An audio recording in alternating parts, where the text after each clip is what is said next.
Meus caros amigos e amigas que acompanham a TV Canção Nova, uma alegria, estamos começando mais um programa Pergunte e Responderemos, cujo objetivo é tirar suas dúvidas sobre as questões da nossa fé, assim de maneira bem objetiva, bem rápida, porque são muitas perguntas que chegam para nós, ok? Vamos pedir a Nossa Senhora, como sempre, que nos ajude a responder essas perguntas de acordo com aquilo que ensina o Sagrado Magistério da Igreja. Em nome do Pai, do Filho e do Espírito Santo. Amém. Ave Maria, cheia de graça, o Senhor é convosco. Bendita sois vós entre as mulheres, bendito é o fruto do vosso ventre, Jesus. Santa Maria, Mãe de Deus, rogai por nós, pecadores, agora e na hora de nossa morte. Amém. Glória ao Pai, ao Filho e ao Espírito Santo. São José, rogai por nós. Em nome do Pai, do Filho e do Espírito Santo. Amém. Muito bem, quero saudar os amigos que estão aqui no nosso estúdio Santa Clara. Temos amigos de Sete Lagoas, em Minas Gerais. Quem são? Pode levantar a mão que o câmera vai mostrá-los. Alguém da cidade de Colombo, no Paraná, é isso? Certo? Santiago, Rio Grande do Sul. Está lá. Capão da Canoa, Rio Grande do Sul. Candes, Bahia? Ok.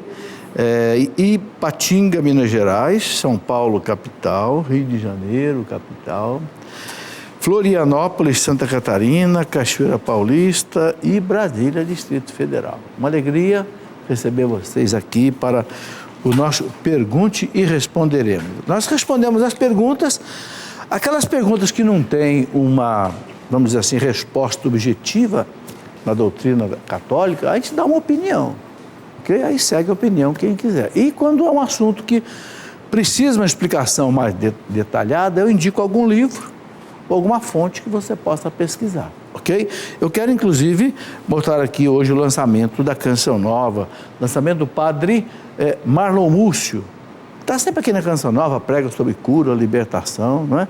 O livro dele, O Remédio é Jesus. É um livro, não é? O próprio nome Jesus. O Remédio é Jesus. Jesus cura, liberta. Então, o padre Marlon escreveu esse livrinho bem objetivo, né? Explicando isso tudo.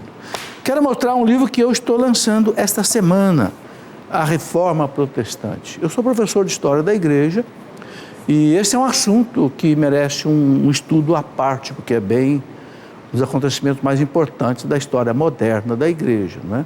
Então, o que foi a Reforma Protestante? Todo o desdobramento, Calvino, Lutero, Zwinglio, todas as divisões, né, das comunidades protestantes que existem no mundo. Então, esse livro baseado nos grandes historiadores, Daniel Ruppes, D. Estevão Bittencourt, O'Brien e outros grandes historiadores. Apenas eu faço assim, espécie de uma monografia, né, e coloco aqui para que as pessoas entendam, ok? Muito bem, a Canção Nova, você sabe muito bem, tem duas revistas, né? Uma revista para os adultos e uma revista para criança, ok? Essa revista vem acompanhada de um boleto para que você ajude a Canção Nova. Cada revista dessa custa R$10 para a Canção Nova para chegar até você.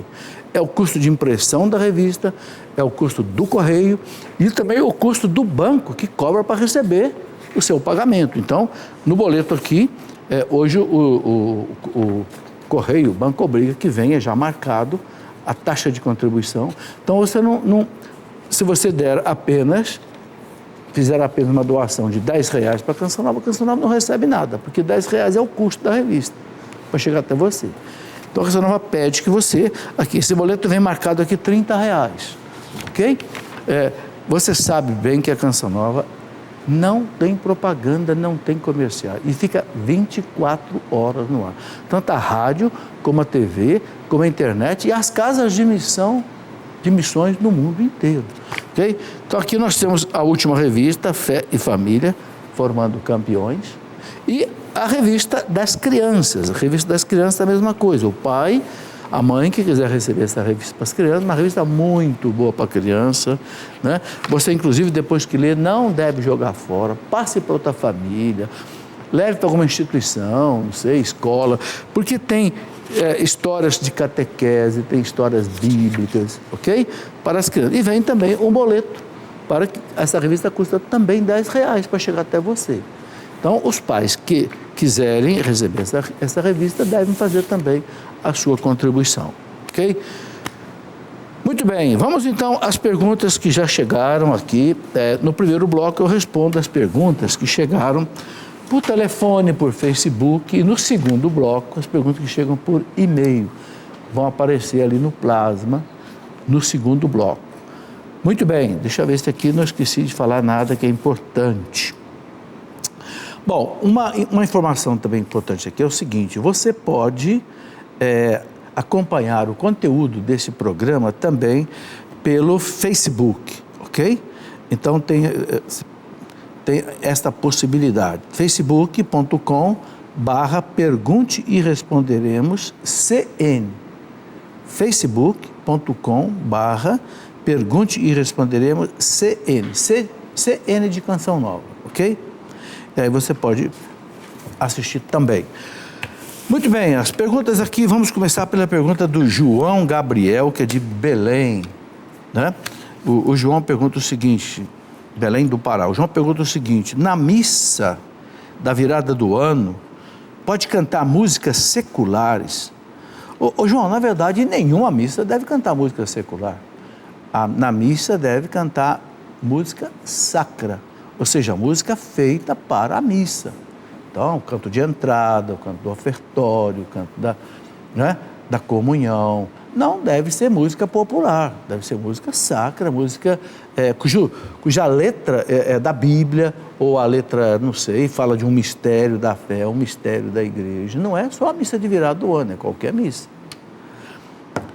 Elida Araújo, de Campina Grande, na Paraíba, via Facebook. Qual a opinião da Igreja Católica a respeito de uma nova denominação chamada Igreja Orgânica? Ô Elida, não sendo Igreja Católica, Apostólica, Romana, não tem nada a ver com a Igreja Católica. A Igreja nem se pronuncia, entendeu? A Igreja nem precisa dizer, olha, essa igreja aqui não tem nada a ver conosco católico. Então, surgem muitos tipos de igreja, com 1000 denominações diferentes. A igreja não se preocupa de falar nada sobre ela. A igreja só diz o seguinte: a nossa igreja é a Igreja Católica Apostólica Romana. Ok? Marcos de Limeira, em São Paulo, pergunta o seguinte: gostaria que o senhor explicasse o Pentecoste, que fala os Atos dos Apóstolos 2. Ô Marcos, os Atos dos Apóstolos 2 narra a descida do Espírito Santo sobre os apóstolos e a Virgem Maria. Jesus, antes de subir para o céu, falou para os apóstolos: esperem em Jerusalém, né? O cumprimento da promessa. Que promessa? O envio do Espírito Santo. Então os apóstolos foram lá para o cenáculo, ficaram ali como que numa novena, né? 9 dias ali, em oração com a Virgem Maria, e o Espírito Santo desceu. Ou seja, ali começou a vida pública da igreja. A partir dali, os apóstolos começaram a pregar em Jerusalém, foram perseguidos, aí chegou até Roma, tal. O fogo do Espírito Santo, a força do Espírito Santo. Jesus tinha dito para os apóstolos: não saiam de Jerusalém antes de vocês receberem o Espírito Santo. Porque Jesus sabia que aqueles apóstolos não tinham condição nenhuma de pregar o Evangelho. Todos eles fugiram quando Jesus foi preso. Só ficou João. Mas a hora que o Espírito Santo veio, esses homens ficaram corajosos. Enfrentaram as perseguições. Quase que todos morreram martirizados. Né? É a força do alto. Okay? Eu escrevi um livro. Eu participo da Renovação Carismática desde que ela chegou ao Brasil, praticamente, mais de 40 anos. Então eu escrevi um livro contando toda essa história. Descerá sobre vós o Espírito Santo. São praticamente 40 anos de Renovação Carismática no Brasil. Esse livro, o que eu conto? O que é o batismo no Espírito Santo? O que são os dons do Espírito Santo? O que são os frutos do Espírito Santo? O que é uma vida no Espírito Santo? Okay? O que é a renovação carismática católica? O que os papas disseram sobre a renovação carismática católica? Então, é o Pentecostes, ok? Nos dias de hoje, para a nossa igreja. Muito bem, É uma pessoa que pediu para não ser identificada. A gente respeita. Se você não quiser que fale o seu nome, a gente não fala, ok? Gostaria de saber por que muitas pessoas que vivem uma segunda união podem comungar. Aí eu questionei algumas que eu conheço e me disseram que o padre absorveu do pecado. Eu vivo uma segunda união e não comungo, e para falar bem a verdade, muitas vezes me sinto excluída, porque a igreja não aceita uma segunda união. Será que Deus prefere que sejamos infelizes? Bom, não é. Eu gostaria de dizer a esta pessoa e às outras que lessem o catecismo da igreja, no parágrafo 1650, que fala disso. Ok? O parágrafo do 1650 do catecismo, eu vou ler um pedaço aqui, né, para ficar bem claro, para não pensar que é palavra minha. Então, o parágrafo 1650 do catecismo diz assim, olha, são numerosos hoje, em muitos países, os católicos que recorrem ao divórcio, segundo as leis civis, e que contraem civilmente uma nova união. É a chamada segunda união, um segundo casamento fora da igreja, só no civil. A igreja, por fidelidade à palavra de Jesus, qual é a palavra de Jesus? Aí está entre parênteses. Todo aquele que repudiar sua mulher e desposar outra comete adultério contra a primeira, e se essa repudiar seu marido e desposar outro, comete adultério. Marcos 10, versículos 11 e 12. Afirma que não pode reconhecer como válida uma nova união se o primeiro casamento foi válido. Bom, às vezes a igreja declara nulo o primeiro, aí a pessoa pode casar de novo. Muito bem, continua aqui. Se os divorciados tornam a casar-se no civil, ficam numa situação que contraria objetivamente a lei de Deus. Portanto, não pode ter acesso à comunhão eucarística enquanto perdurar esta situação. Pela mesma razão, não podem exercer certas responsabilidades na igreja. A reconciliação pelo sacramento da penitência só pode ser concedida, ou seja, a absolvição, aos que mostram arrependimento por haver violado o sinal da aliança e da fidelidade a Cristo e se comprometem a viver uma continência completa, ou seja, não vivem vida sexual. Aí pode receber absolvição e pode comungar. É o parágrafo 1650 do Catecismo, tá certo? Bom, alguns perguntam, mas o Papa Francisco não autorizou a comunhão? Não. O que o Papa Francisco colocou na exortação apostólica Amoris Laetitia, lá do número 300 ao número 305, o Papa disse o seguinte, que ele entende que, às vezes, alguns casos muito especiais, o casal pode não estar em pecado mortal. Aí eu não sei como decidir isso. E que nesse caso, possivelmente, poderia haver a comunhão. Mas o Papa não abriu assim para qualquer caso, não. Continua a norma, continua essa. O casal de segunda união não pode comungar. Não pode confessar. Ok? Inclusive, há uma discussão a respeito disso hoje na igreja, né? O Papa não colocou que pode comungar. Diz que, de repente, o sacerdote, numa confissão, num caso muito específico, onde se por exemplo, não sei, chega-se à conclusão, o sacerdote chega à conclusão que aquele caso muito especial não há pecado grave, aí nesse caso poderia haver comunhão, mas não é regra geral, seria o caso de uma exceção. Muito bem, Carla Rosoli, Maria, mãe de Jesus, e Nossa Senhora Aparecida são a mesma pessoa? São a mesma pessoa. Qual a finalidade dos santos na vida dos católicos? Ô Carla, Nossa Senhora tem uma porção de título, mas é a mesma pessoa. Nossa Senhora Aparecida, Nossa Senhora de Guadalupe, Nossa Senhora de Fátima, Nossa Senhora, né, de Medjugorje, é a mesma, é a única mãe de Jesus, ok? Que recebe títulos diferentes. Né? É comum uma pessoa receber. Eu me lembro que o Pelé, quando era famoso, chamava de o rei de Roma. Outro chamava o rei não sei de onde. É títulos, mas é a mesma pessoa. Ok? É importante a gente estudar um pouco sobre a vida de Nossa Senhora. O Papa Paulo VI falava assim, que quem não entende o mistério da Virgem Maria, não entende o mistério de Cristo. Porque ela é mãe de Cristo. Ok? Eu vou recomendar um livro que você pode aprofundar o seu estudo sobre a Virgem Maria. A Mulher do Apocalipse. Nesse livro eu coloco todos os dogmas sobre Nossa Senhora e as devoções. Por exemplo, medianeira de todas as graças. Né? Enfim, todas aquelas devoções que a igreja cultiva sobre Nossa Senhora e os 4 dogmas que os papas proclamaram. Maternidade divina, Imaculada Conceição, Assunção ao céu, virgindade perpétua, ok? Nós precisamos conhecer mais de perto Nossa Senhora, né? Para que a gente até se beneficie da sua intercessão. Ela é medianeira de todas as graças, né?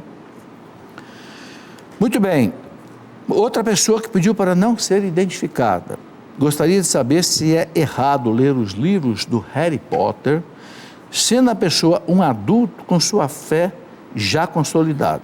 Bem, se a pessoa tem uma fé firme, não tem mais dúvida, não vejo problema dela ler. Agora, sabe, tem coisa muito melhor para você ler. Você vai ficar lendo fantasia, você vai ficar lendo negócio de bruxa, peraí. Pega um livro como esse, O Purgatório, pega aí, por exemplo, o Pecado Original, vai estudar um negócio mais sério, vai gastar seu tempo com fantasia. Não. Sabe, eu não me preocupo nem se vai fazer, para você que é adulto, que tem uma fé consolidada e tal, mas tem coisa muito mais. Dá uma olhada aqui. Dá uma olhada aqui. Os dogmas da fé, será que você conhece os dogmas da fé? Construir o homem e o mundo. Né? Olha aqui, história da igreja, história antiga, história... A gente conhece essas coisas, a gente fica jogando o tempo fora, jogando a vida fora, lendo coisas que não levam a gente para o céu, entendeu? Que não ajuda a família. Então, eu penso que é muito melhor, né, você ler algo que, sabe, tenha um sentido para a sua vida, do que você ficar jogando sua vida fora. Gente, a coisa mais sagrada que Deus nos deu é o tempo, é o presente. O passado já foi, o futuro não chegou ainda, a única coisa que é meu é o tempo, é o hoje. Agora eu pego o meu tempo e vou ficar gastando com fantasia? Não, tem coisa melhor. Vitor Santos, de Panelas, em Pernambuco. Como foi o processo de Galileu Galilei na Inquisição? Olha, eu já quero dizer o seguinte para você, Vitor, eu escrevi um livrinho explicando isso. Você conhece a verdade sobre o caso Galileu Galilei? Galileu Galilei foi um italiano, um físico italiano, que viveu no século 17, 1600 e pouco, e que ele baseado numa teoria, né, de Nicolau Copérnico, que era um monge da igreja, que descobriu o seguinte, descobriu o chamado sistema heliocêntrico. O que é isso? O Sol no centro do sistema solar. Eles pensavam, até Nicolau Copérnico, que era o sistema geocêntrico, a Terra no centro e o Sol girando. O Nicolau Copérnico descobriu que era o contrário. E o Galileu também acompanhou. Só que o Galileu não conseguia provar que isso era verdadeiro. E na época, todo mundo acreditava que a Terra era o centro do mundo. Por quê? Porque Jesus veio à Terra. Aquela citação lá de Josué, que o Sol parou um dia, né? Lá no Gabaon, acho que o Sol parou, então é o Sol que gira. Então, os cientistas, inclusive os teólogos, tinham isso como uma verdade absoluta. Aí vem o Galileu dizendo, não, é o Sol que é o centro, a Terra que... E o Galileu estava certo. Só que o Galileu não conseguiu provar cientificamente. Não conseguiu provar. Então, ele foi realmente condenado num processo por alguns teólogos da igreja que infelizmente quiseram dar um parecer numa coisa que não era de religião, era uma coisa que era de astrofísica, de astronomia. O Galileu não podia provar, ele quis argumentar com a força das marés, a força da Lua, para explicar, mas não era o caso, não era uma explicação científica. Resultado, o Galileu acabou sofrendo uma punição, não foi morto pela Inquisição, nada disso, ele teve uma morte natural, ele morreu de morte natural, inclusive recebendo os sacramentos da igreja, ok? Então, nesse livrinho aqui, você pode estudar com calma, não dá para eu explicar aqui nesse programa com detalhes o processo todo que o Galileu viveu, mas aqui, nesse livrinho, você pode ver esse estudo. Muito bem, Selma Pitanga pergunta o seguinte: a pessoa pode fazer o sinal da cruz com a mão esquerda? É permitido? Se for canhoto, é permitido, Selma. Não tem pelo que eu sei, não tem nenhum documento da igreja que proíba. Mas como a maioria das pessoas é destra, não é canhota, a maioria, então a norma ficou mais ou menos fazer com... Você nunca vai ver um padre, por exemplo, na missa, mesmo que ele seja canhoto, ele fazer o sinal da cruz com a mão esquerda, sempre com a mão direita. Então ficou como norma a mão direita, ok? Mas eu não conheço um documento que proíba fazer com a mão esquerda, ok? Dionatan Lima, ou Dionatan Lima, não sei. É pecado um ministro de música fazer academia? Bom, eu estou imaginando, Jonathan, que essa academia deve ser academia de ginástica. Não é proibido para ninguém. Tem muito padre que faz academia. Se for academia de ginástica, eu espero que não seja algum outro tipo de academia suspeita, mas se for academia de ginástica, não há problema. Márcia Helena, via Facebook: se Adão foi o primeiro homem e Eva a primeira mulher, foram. Adão foi o primeiro homem, Eva foi a primeira mulher. Não se pode negar que Adão e Eva existiu. Adão e Eva existiram. Houve um primeiro homem. Deus criou um primeiro homem. Esse primeiro homem foi Adão. O que a gente não sabe é quando foi, onde foi e como foi. Isso a ciência vai mostrar um dia. Talvez a ciência diga, o primeiro homem surgiu lá na África há 1 milhão de anos atrás, né? Já sabemos que foi via evolução. Isso nós não temos dúvida, porque a igreja já aceitou que o mundo veio lá do Big Bang, 13,7 bilhões de anos atrás, e foi havendo uma evolução que chegou até o homem. Aí houve um primeiro homem, esse primeiro homem é o Adão. Houve uma primeira mulher, a primeira mulher é Eva. Nós não sabemos como é que Deus fez isso, digamos assim, cientificamente, mas um dia eu penso que a ciência chega lá. Aí ele pergunta o seguinte: com quem seu filho Caim se casou? Bom, veja bem, aí a igreja explica o seguinte, que quando o escritor da Bíblia narrou o fato de Caim, quando é que ele escreveu isso? Mais ou menos 1000 anos antes de Cristo. Provavelmente o Pentateuco, os 5 primeiros livros da Bíblia que envolvem o Gênesis, deve ter sido escrito na corte de Salomão ou na corte do rei Davi, onde já tinha aqueles sacerdotes, escribas. Agora, veja bem, isso foi 1000 anos antes de Cristo. Adão e Eva estão lá no começo da humanidade. Então, o escritor sagrado aqui, ele se baseou no contexto da época dele para contar a história de Caim. Ele não contou exatamente como era lá no verdadeiro Caim. Tanto assim, veja bem, que ele fala que Abel era pastor e Caim era agricultor, não é isso? No verdadeiro Caim, lá no começo da humanidade, ninguém era pastor nem agricultor, não existia isso. Isso só vai existir na época aqui, 1000 anos antes de Cristo. Então, a Bíblia não é um livro de história, não é um livro de etnologia, de raças. O escritor sagrado simplesmente quis dizer o quê? O pecado, depois que Adão e Eva pecaram, disseram não a Deus, o pecado inundou a humanidade, a ponto de um irmão matar um irmão. Caim matou Abel. Mas não quer dizer que já não tinha mais gente, já tinha mais gente. Você entendeu? Não se preocupe, não queira usar a Bíblia como um livro de história, de etnologia, não. é apenas um livro de verdade religiosa, senão você não entende nada. Eu escrevi dessa coleção de livrinhos aqui, tem um desses livrinhos, deixa eu mostrar aqui que explica isso.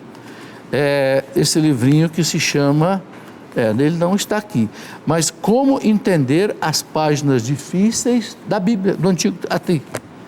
Como entender as páginas difíceis do Antigo Testamento. Aqui eu explico essa questão do Caim, as pragas do Egito, a travessia do Mar Vermelho, aquela história da mulher de Ló que virou uma estátua de sal, todas essas coisas eu explico aqui. Okay? Essa coleção de livrinhos é exatamente para explicar essas dúvidas que nós temos aí. Muito bem.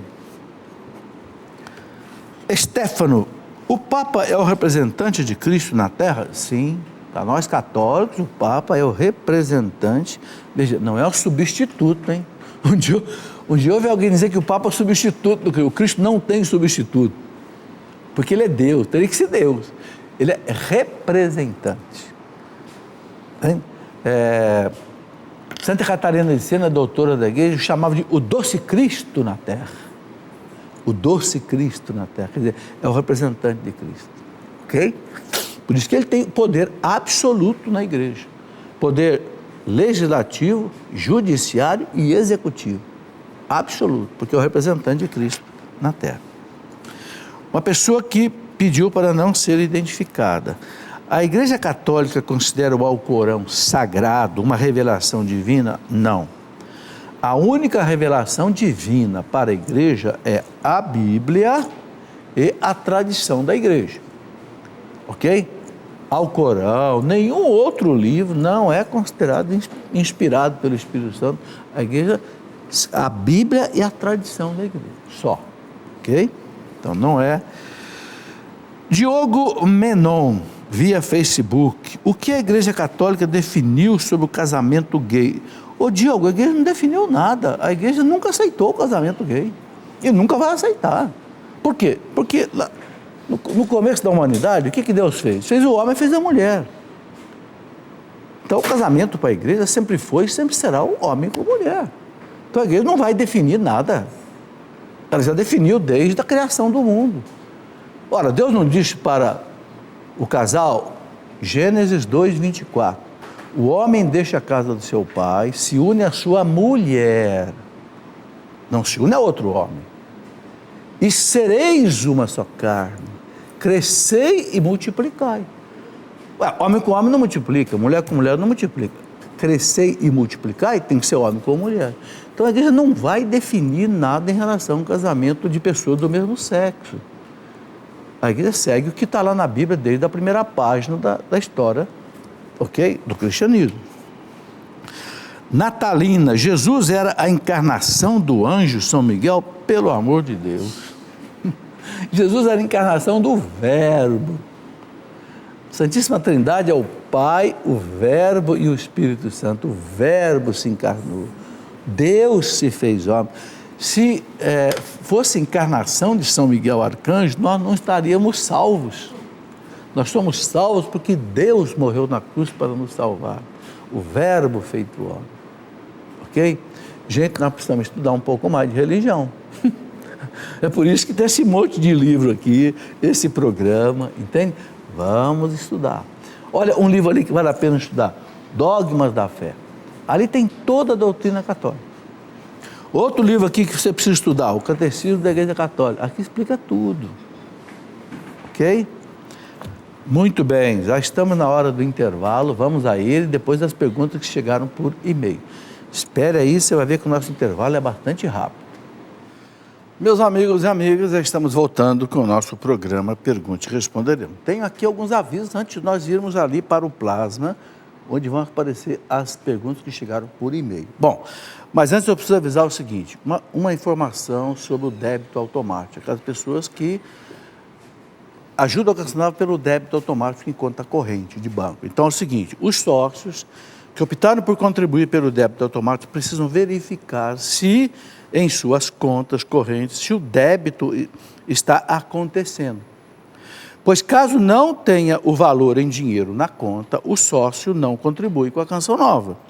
Mas a Canção Nova paga pela consulta, você entendeu?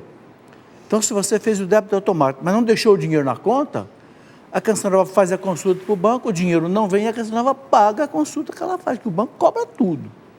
Então, por favor, verifique se você tem o dinheiro na conta, você que faz a sua ajuda à Canção Nova pelo débito automático, ok? É a melhor maneira de contribuir com a Canção Nova, porque você não esquece, a Canção Nova não deixa de receber, mas é preciso que você deixe o saldo para o dinheiro ir para a Canção Nova, ok? Muito bem, outra informação, acampamento de oração aqui na Canção Nova, 10 a 12 de fevereiro, ok? O tema é Enchei-vos do Espírito Santo. É sobre o Espírito Santo, ok? Então aí você pode ter informações pelo telefone 12 31 86 2600 ou pelo site eventos.cançãonova.com. Beleza? Muito bem, eu já mostrei a vocês esse livro que nós estamos lançando, A Reforma Protestante. Quem quiser conhecer o que foi esse acontecimento histórico de grande importância para o mundo e para a igreja, aqui é um estudo que os historiadores cristãos falam do assunto, tá? Já mostrei também o livro do padre Marlon Múrcio, O Remédio é Jesus, ok?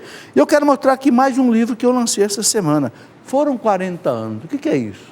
Foram 40 anos da minha vida de casado. Por que eu escrevi esse livro? Você está vendo aqui essa foto, o dia do meu casamento, com o padre Jonas fazendo o nosso casamento. Por que eu escrevi esse livro?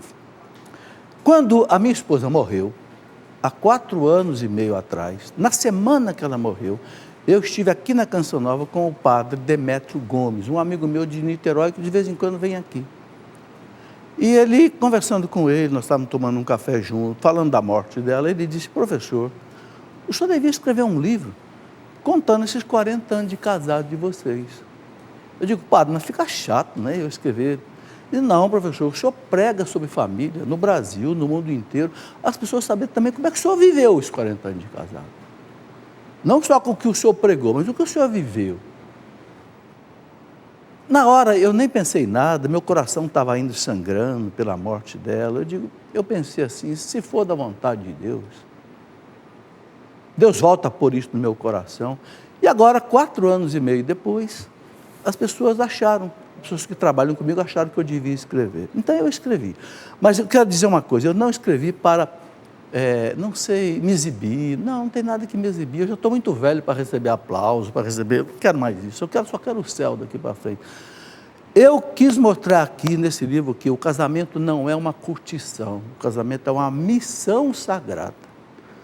Onde você recebe uma mulher, você tem que fazer essa mulher crescer, multiplicar, educar os filhos para Deus, né? Graças a Deus, eduquei 5 filhos, temos 12 netos. Então, esse é o objetivo. É ilustrado, tem fotografias aí da nossa vida, do nosso passado, mas o objetivo, você vai perceber, quem lê, vai perceber que é como se fosse um encontro de casais, né? Que a gente viveu nos nossos 40 anos. As nossas brigas, os nossos problemas, as nossas lágrimas, as nossas vitórias estão aí, ok? Se alguém tiver interesse de ler, está aí. Eu tenho uma pergunta aqui, antes de eu ir ali para o plasma, da Rosana, do Rio de Janeiro. É possível a possessão demoníaca em animais ou infestação através de insetos ou pragas? Rosana, possível é, porque, por exemplo, o evangelho desses dias... aquele endemoniado que tinha uma legião de demônios, pediu para Jesus, não tira a gente dessa região aqui não, porque era uma região pagã, porque o judeu não criava porcos não, quem criava porcos eram os pagãos, e Jesus não deixou. Ele disse: então faz o seguinte, Senhor, deixa a gente ir para os porcos, e Jesus deixou. Eles entraram nos porcos, os porcos todos se precipitaram no mar e morreram, não foi isso? Então, quer dizer que o demônio pode entrar em animais. Agora, preste bem atenção, é preciso que Deus permita. Eles foram pedir autorização para Jesus, então não pensa que, agora eu estou com medo do meu cachorro ficar possesso. Fica tranquilo, Deus não vai deixar, entendeu? Isso é coisa muito rara. Não fique agora pensando que isso possa acontecer aí com seus animais. Não, eu nunca vi um animal possesso, graças a Deus, nem quero ver. Né? Mas, como aconteceu naqueles porcos lá, mas Jesus ali permitiu. Permitiu por quê? Um teólogo explica assim, Jesus permitiu para mostrar o seguinte, que aquele endemoniado que estava ali era mais importante que os 2.000 porcos. Então, legião, pode ir para lá, liberta este homem aqui, porque a vida deste homem aqui é mais importante do que esses 2.000 porcos. Só que o pessoal da região pediu para Jesus ir embora, né? Porque acharam que os 2.000 porcos eram mais importantes do que o endemoniado. Miséria humana, né? Achar que um monte de porcos pode valer mais do que um ser humano. Muito bem. As perguntas que chegaram por e-mail. Edson de Vila Velha, no Espírito Santo. É pecado pedir a Deus para ganhar na loteria, em outros jogos? Ô Edson, se você estiver precisando de um dinheiro, se você trabalha, não é preguiçoso, peça a Deus. Deus vai dizer se dá ou não. O que não pode é o sujeito querer ganhar a vida jogando. Aí gastando dinheiro, que devia estar comprando alimento para a família e tal. Entendeu? Isso aqui não pode. Né? O catecismo da igreja não diz que é pecado você fazer esse tipo de aposta. Mas fala o seguinte, que Deus mandou a gente ganhar o pão de cada dia com o suor do rosto. Porque o trabalho, ele é sagrado. Né? O trabalho é a sentinela da virtude, né? Não deixa você ir para o vício, para o ócio. Tá certo? Então ninguém queira ganhar a vida jogando. Isso aqui não pode. Sou consagrado a Nossa Senhora pelo método de São Luís de Montfort. Eu também. A consagração, eu vou até aproveitar. Deixa eu ver se o livro está aqui. É o livrinho Tratado da Verdadeira Devoção à Virgem Santíssima, que é a consagração a Nossa Senhora pelo método de São Luís de Montfort. E sou questionado sobre o termo escravo de Maria. O que dizer? Bom, esse termo escravo de Maria é São Luís de Montfort que usa. Não quer dizer escravo no sentido de que você, né, não tem liberdade. Não, é escravo em que sentido? Eu consagro a minha vida a Nossa Senhora.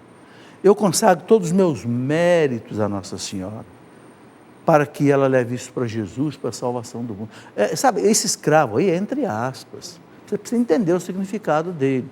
E olha, quando São Luís de Montfort foi canonizado, todos os seus escritos foram analisados e foram aprovados pela igreja. E é ele que fala desses escravos.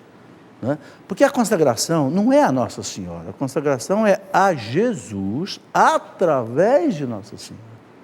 Tem que entender bem essa consagração de São Luís de Montfort. Precisa ler esse livrinho inteiro aqui para não ter essas dúvidas, ok? Muito bem, vamos em frente. Ariadna Lira, acabei de ganhar um bebê e gostaria de saber quando retornar a frequentar a Santa Missa. Ariadna, quando você puder. Se você puder deixar o bebê com alguém e você ir à missa, se você não tem ninguém para ir, não tem jeito de levar a criança, paciência, não é pecado você não ir. Agora, faça tudo para você ir. Se tiver uma vizinha que pode te ajudar, tua mãe, tua sogra, a empregada que possa ajudar, vá à missa. Se não tem jeito, é só você, não tem jeito, você, paciência. Aí diz que aí você não é pecado perder a missa do domingo. Mas faça o possível. Qual a posição da igreja sobre as supostas aparições de Jacareí? Olha, eu não sei dizer. Jacareí é uma cidade que fica aqui mais ou menos a uns 120 quilômetros daqui. Tem o bispo de São José dos Campos, que é o bispo de Jacareí. É preciso saber o que o bispo diz. Eu não sei dizer agora de cabeça, precisaria. Eu me lembro que o bispo anterior não tinha aprovado as aparições. Só que o bispo mudou. Então eu não sei dizer agora qual é a posição do bispo atual de São José dos Campos, que é o bispo de Jacareí. Lucas de Teresópolis, no Rio de Janeiro, que são os livros deuterocanônicos. São aqueles livros que a Reforma Protestante tirou da Bíblia, mas a Igreja Católica não tirou. Quais são? Vou citar alguns. Macabeus 1, Macabeus 2, Eclesiástico, Esther, Baruque, Judite.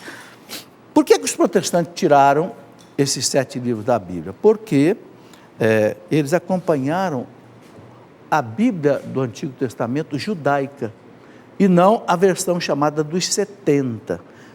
Vou explicar o que é isso. No ano 200 a.C., o rei do Egito queria ter na biblioteca da cidade de Alexandria, que era a maior biblioteca do mundo, fundada por Alexandre Magno, ele queria ter todos os livros do mundo.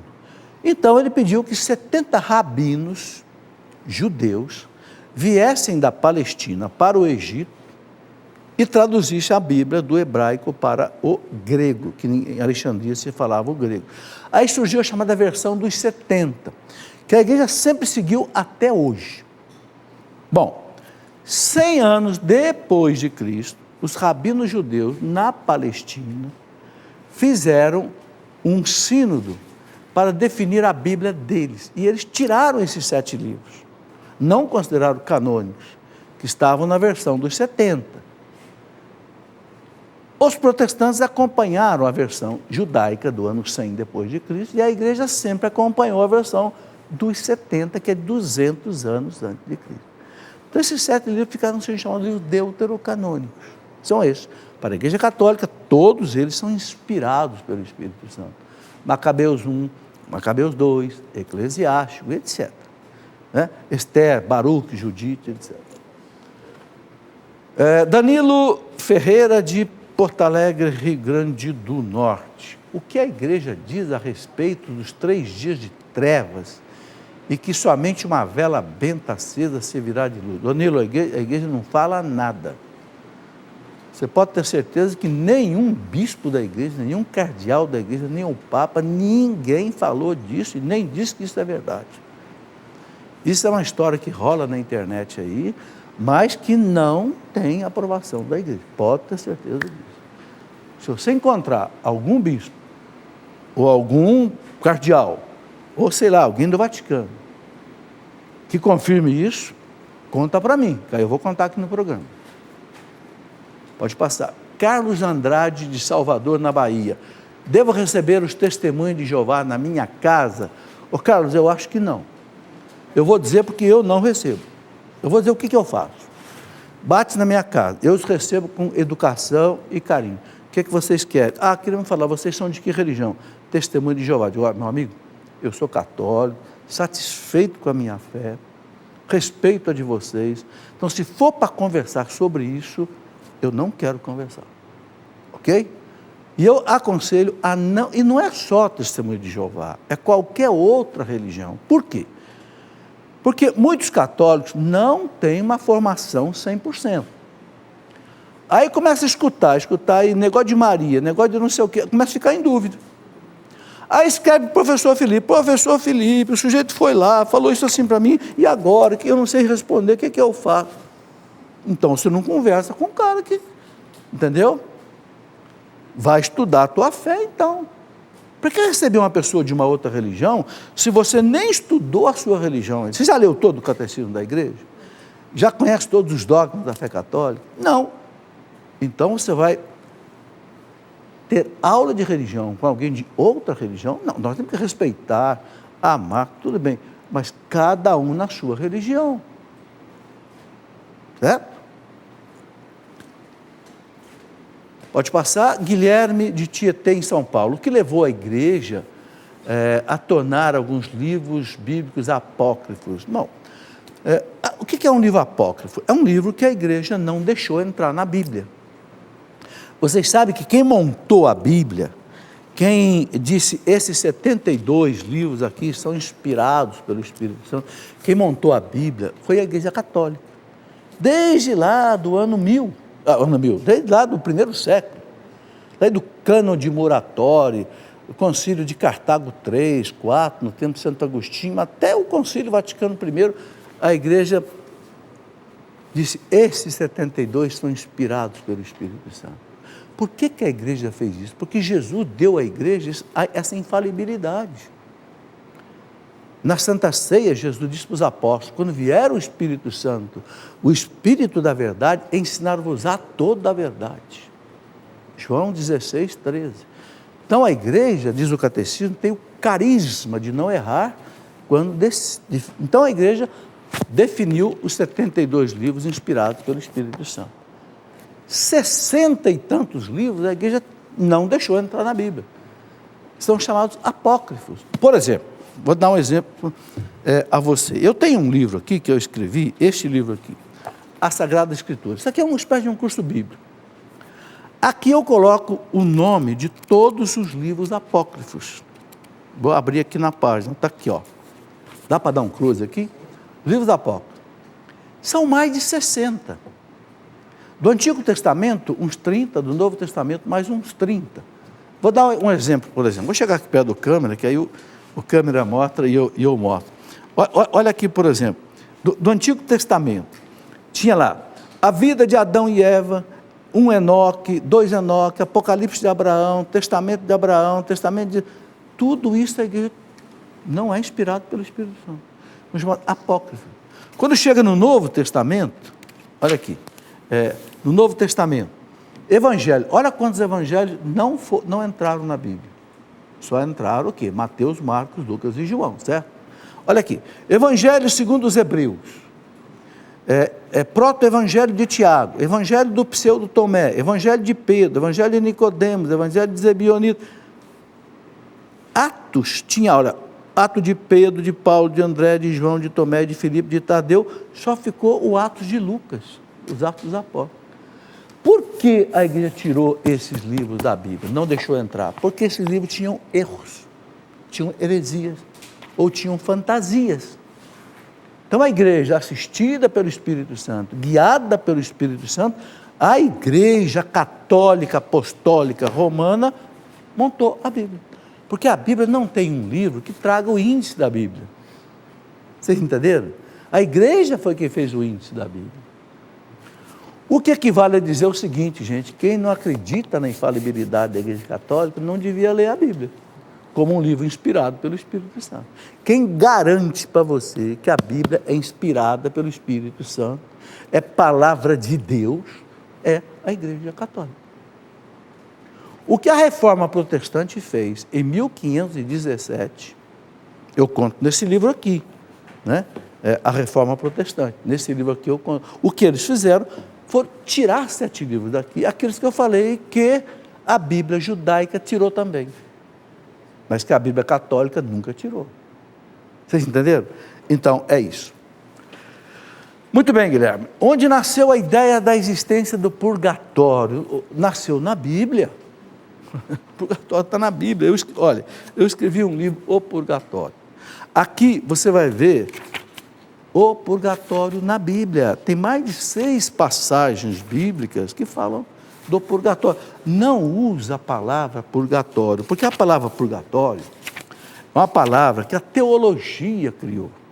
Purgar quer dizer o quê? Purgar quer dizer limpar. O purgatório é um lugar de limpeza da alma. Limpeza dos nossos erros, dos nossos pecados, para poder a alma ir para Deus perfeitamente santificada. Então, nesse livro aqui, eu mostro o purgatório na tradição da igreja, o purgatório na Bíblia, olha aqui, quer ver? Vou mostrar. Purgatório no magistério da igreja, o purgatório na Bíblia, olha aqui, está na Bíblia. Tem mais de 6 passagens aqui, que a igreja entendeu o purgatório através dessas passagens. Então, quem tem dúvida, leia isso daqui. Você tira a sua dúvida. O meu trabalho hoje na igreja é isso. É colocar as coisas em livro para que os católicos entendam as coisas da nossa fé. É dogma de fé. Se você pegar esse livro aqui, Os Dogmas da Fé, você vai ver que é dogma de fé, confirmado nos concílios da igreja. Bom, vamos aqui. É verdade que a assunção de Nossa Senhora ao céu foi uma determinação de um Papa. Está vendo? Nossa Senhora foi para o céu porque foi para o céu. O Papa não determinou nada, o Papa só explicou para nós. Porque vem da tradição da igreja. Né? Os apóstolos transmitiram de boca em boca que Nossa Senhora ressuscitou e foi para o céu. O túmulo dela está vazio lá em Jerusalém. Okay? O que o Papa fez, o Papa Pio XII, no dia 1º de novembro de 1950, o Papa Pio XII, né, numa bula pontifícia, chamada Munificentissimus Deus, O Papa Pio XII simplesmente definiu como dogma de fé. É dogma de fé mesmo. A senhora foi para o céu de corpo e de alma. E isso aqui é a prova disso? Ela aparece com o corpo dela. Apareceu em Fátima, apareceu em Lourdes, ela aparece com o corpo dela. Por quê? Porque ela está ressuscitada. Apareceu por índio Juan Diego, lá no México. E há comprovação científica disso. Por quê? Porque ela está ressuscitada e de corpo e alma no céu. É a única pessoa puramente humana que já ressuscitou. Os santos não estão no céu com o corpo. Os santos estão no céu com a alma. Porque é na alma que está a inteligência, a memória, a liberdade, a vontade, a consciência. Quando Jesus voltar, todas as almas vão se unir aos corpos ressuscitados. Aí a pessoa volta à plenitude humana dela. Ok? Gabriel, pode-se ir à missa de bermuda? Ô Gabriel, eu vejo todo mundo indo na missa de bermuda. Não vejo nenhum padre proibir, não vejo nenhum bispo proibir. Então, de certo, pode, né? Agora, por favor, não use uma bermudinha aqui, não, né? Usa uma bermudinha lá no joelho, pelo menos. Tá certo? Gente, a casa de Deus é sagrada. Eu, pessoalmente, não vou na missa de bermuda. Não vou. E nem vou de camiseta, como é que chama? De atleta, como é que chama? Regata. Não. Olha, lá no Oriente, nas peregrinações, a mulher não entra numa igreja com os ombros de fora. Não entra. Fica uma senhora na porta, se a mulher tiver, ela bota um véu nas costas da mulher, ok? E homem não entra de bermuda. Não entra. Respeito ao sagrado. Não permite você cruzar as pernas no banco. Se você cruzar a perna no banco, o cara vem... Sabe, é respeito ao sagrado. Olha, aqui tem uma coisa que eu acho bonito, por exemplo, nossos irmãos protestantes. O pastor, por mais simplesinho que ele é, por respeito à Bíblia, que é tudo que eles têm, ele bota um terninho e gravata. Respeito ao sagrado. É bonito isso. Então, eu, pessoalmente, não vou numa missa de bermuda. Eu vou de calça comprida, camisa fechada aqui. Ah, mas está quente. E daí está quente? Deixa ficar quente, eu não vou morrer por uma hora, né? Deixa. As igrejas hoje têm ventilador, tem algumas que têm até ar-condicionado. Bom, Marta Fernandes, Mongaguá, em São Paulo. Por que Jesus, após a ressurreição, não foi imediatamente reconhecido pelos discípulos? E por que ele ficou apenas 3 dias na terra após a ressurreição? Bom, Marta, vamos por partes. Por que ele ficou 3 dias na terra? Porque é o seguinte, o judeu só acreditava que a pessoa estava morta depois de 3 dias. Então Jesus fez questão de ficar sexta, sábado e domingo ele ressuscitou. Foram 3 dias. O judeu, a parte do dia, ele já contava como um dia inteiro. Então ele não deixou dúvida que tinha morrido. Aí ressuscitou.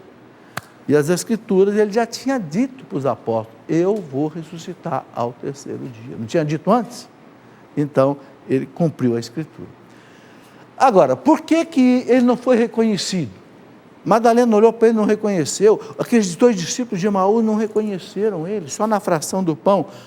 Porque o corpo ressuscitado pode mudar de feição. Entenderam? Não é mais um corpo estático como esse aqui, não. Por exemplo, Nossa Senhora aparece lá no México em forma de uma índia. Aparece lá em Lourdes, loirinha, de olhos azuis. Por quê? Porque os europeus são assim. Lá no Japão, aparece de olhinho puxado. É a mesma Nossa Senhora. Entenderam? Mas ressuscitada, o corpo pode mudar as aparências. Então Jesus não queria ainda ser reconhecido. Ele sabe por que não queria. Então, ele certamente modificou a sua feição. Quando a gente ressuscitar, a gente vai entender isso melhor. Espere um pouco. Vamos lá. Hélio Pinheiro, de Governador Valadares, é correta a distribuição de pães para as crianças no momento da comunhão eucarística, olha, o missal romano pede para não fazer isso. Por quê? Porque a criança pode se enganar, achar que ela está recebendo a comunhão de verdade. Então, o missal romano pede para não dar hóstia para a criança, hóstia sem consagrar, porque a criança pode confundir as coisas. Está escrito na Redemptione Sacramentum do Papa João Paulo II. Ok? Muito bem, gente boa. Chegamos ao final do programa. Quero mostrar rapidamente esse livro. Foram 40 anos, são meus 40 anos de casado. Depois de 4 anos de viúva, por um pedido de um padre amigo, eu escrevi esse livro. E aqui um livro novo também, né? A Reforma Protestante. Quem quiser conhecer profundamente esse assunto, aqui um estudo. E o livro do padre Marlon Múrcio, O Remédio é Jesus. Bem, muito obrigado a vocês que vieram hoje aqui, e vocês de casa também, um grande abraço, e até o nosso próximo programa, se Deus quiser.